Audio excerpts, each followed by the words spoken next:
Guys, what is up? We're going to talk about week 5 waiver wire pickups.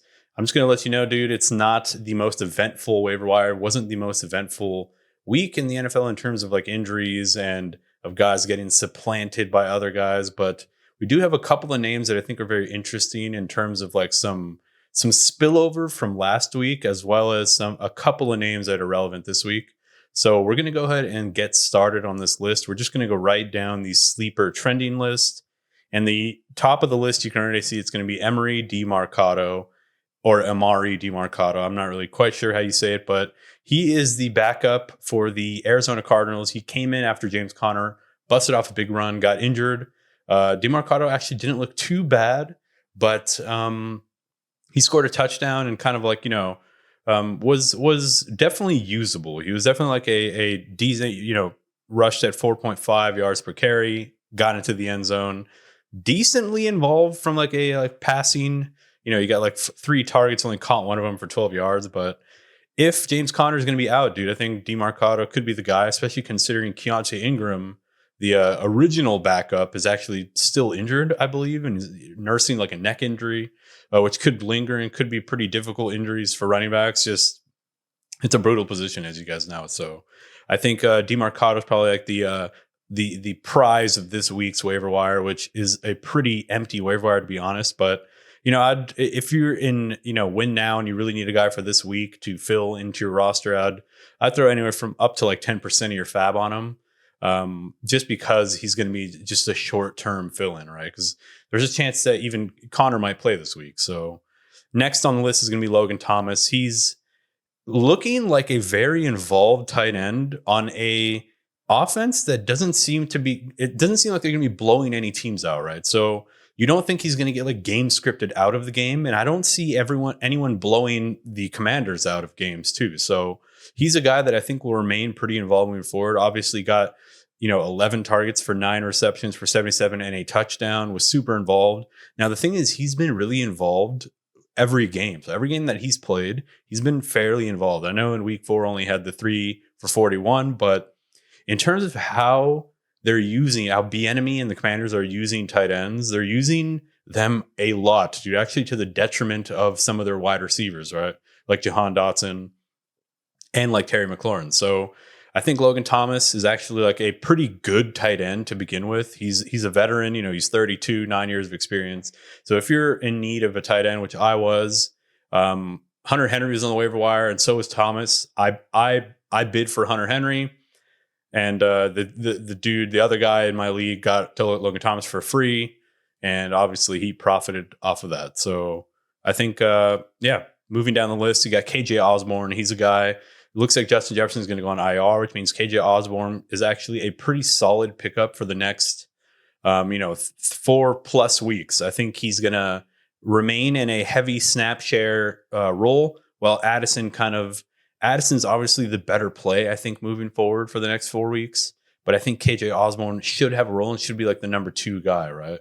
So you can flip that script too. You could say that Osborn might remain the number 1 guy and Addison might be kind of that supplemental dude. So I don't really know. I would throw anywhere from like up to 20% of fab on him because he's in a pass-heavy offense. And Justin Jefferson, the past target hog, is now gone, right? For 4 weeks at least. So that's worth a speculative ad for me, especially, if you're in need of a flex play this week, if you got bye weeks or whatever.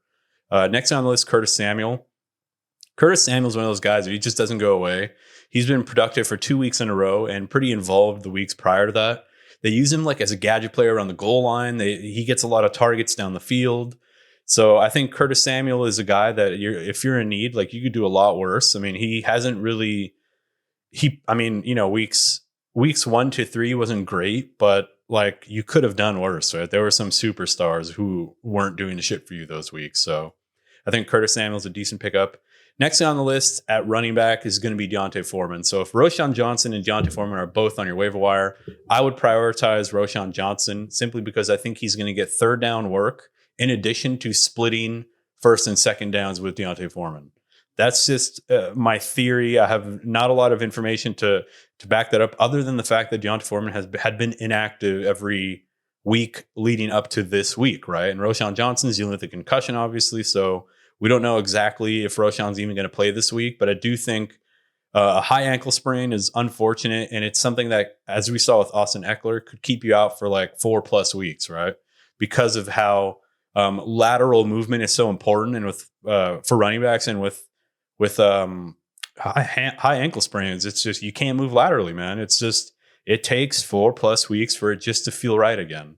So as we see, I think Deontay Foreman's gonna have a pretty solid role with the offense as like a short yardage goal line type guy. Roshan Johnson kind of being the dude who comes in when they're like playing from behind, hurry up offense, that type of stuff. So I would maybe prioritize Roshan, but I think both of them warrant like a 10% fab prayer, right?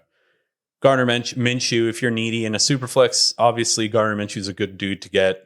Kansas City gets to see Denver this week, so if you need a defense, Kansas City is a prio. Tyjae Spears has been a prio pickup for the past, 5 fucking weeks, man. If Tyjae Spears is still in your waiver wire, I don't know what you're doing, dude, because he's the most valuable handcuff in fantasy football. Because if Derrick Henry were to get traded away, or if he were to get injured, which there's a high likelihood because he's older, Tyjae Spears instantly becomes like a league-winning running back because he's got juice, he's got speed, and he's on a team that loves to run the ball, and on a team that, dude, I know everyone wants to dunk on the fucking Titans, but they're not a bad team. They're not poorly coached.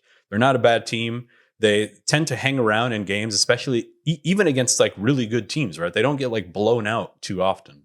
I could be wrong. Did they get blown out by the 2 weeks ago by Cleveland? Yeah, they got blown out by Cleveland. So that was, but dude, I stand corrected. They did get blown out once this season, but for the most part, they tend to do fairly well against teams. I think Cleveland were just on fucking fire, in that time. AJ Dillon, not worth talking about. I mean, he's in 70% of leagues. Josh Downs is the dude that I really like moving forward, especially with Gardner Minshew stepping in. He's their deep threat guy. He's very involved. His snap share has been solid since the beginning of the season. He's on a team that really like needs a vertical game if they want to continue using Moss and Taylor. Moss and Taylor are dominating, right? The run game is dominating. And I think a big part of why the run game is dominating is because the Colts have like 2 really dynamic vertical threats on the team in this motherfucker, Josh Downs, and Alec Pierce. I don't know how many snaps Alec Pierce has been playing. 98% of snaps, dude. This dude's just out there doing cardio routes. What that means is he's just bringing safeties. He's bringing corners far away from everything. So Zach Moss, Jonathan Taylor, hopefully coming up, can start to eat, in those like intermediate middle of the field type stuff. So Alec Pierce and Josh Downs, two very important players for the Colts offense. I think Downs has kind of been the like medium route guy. Like his yards per catch are pretty solid. I mean, 16 yards per catch. Pierce, he's just out there running, dude. And I think Downs is a really good pickup. I think he's going to remain very involved moving forward. Any more names on here? I mean, Jaleel McLaughlin, we need to talk about him. So I've been high on Jaleel McLaughlin. I dropped fucking fat stacks on him last week. If he's still on your waiver wire this week, I would recommend dropping stacks on him because he just looks like the best running back on the Broncos right now. And Javonte Williams is injured yet again. He was decrepit and slow when he did play this season.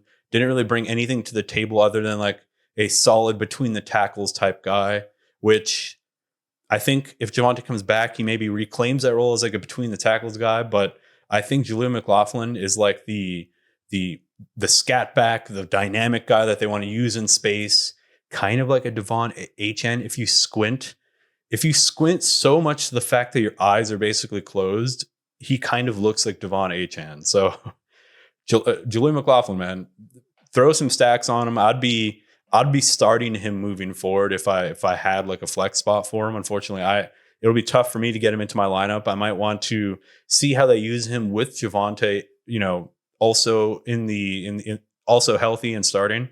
But yeah, moving down the list, as I already mentioned, Roshan, he'd be a prio pickup just because I think he already won the number 2 job, right? Like as I mentioned, Don Foreman was inactive. Dalton Schultz caught a touchdown, was super active, super involved. You can do worse at tight end, so I'd look his way if you needed to. They get to play the Saints, however, this week, which is a very, very, very difficult matchup for tight ends. So I might I might pick him up on like Sunday morning for free and then not play him until next week.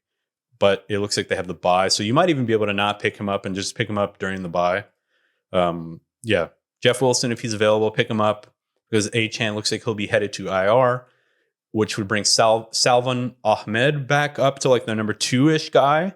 But if they activate Wilson, Wilson propels himself to be the number 2 guy. I don't think he supplants Mostert, but I think he kind of steps right in, replaces Mostert, and then Mostert moves to the Achane role, if that makes sense. So Jeff Wilson becomes kind of like the early down goal line back, and Mostert becomes kind of the like big play home run hitter. Those are just my thoughts. That's just my theory. I don't know. Who knows how things shake up with the Dolphins? They're super creative with how they get guys involved. All right, so moving down. I mean, these guys are all owned in a lot of leagues, but if Cole Kmet's available, obviously pick him up. Josh Reynolds, obviously pick him up. Justice Hill looked pretty involved, but I would.